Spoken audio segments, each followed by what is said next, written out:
Hello' everyone, আজি ভিডিঅ'টো start কৰিছোঁ স্কুলৰ পৰা। দেখিছেই নহয়, মোৰ ষ্টুডেণ্টকেইটাই ধুনীয়াকৈ ক্লাছৰুম ডেক'ৰেশ্যনত লাগি আছে। সকলোৱে নিজৰ নিজৰ কামত ব্যস্ত আৰু মই অকণমান ভিডিঅ' কৰি ৰাখি থৈ দিছোঁ আপোনালোকক দেখাবৰ বাবে।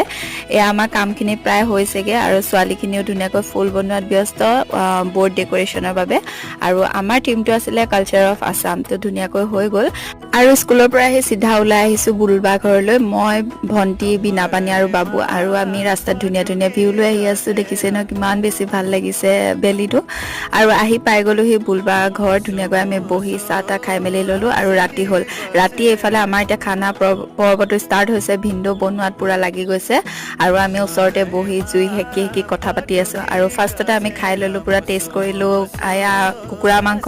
তাৰপিছত নেক্সট আহিলে হাঁহৰ মাংস। ভিনদেউ মুঠতে বনোৱাত বিৰাটেই ভাল, তো ইটোৰ পিছত সিটো বনাই আমাক খুৱাইছে।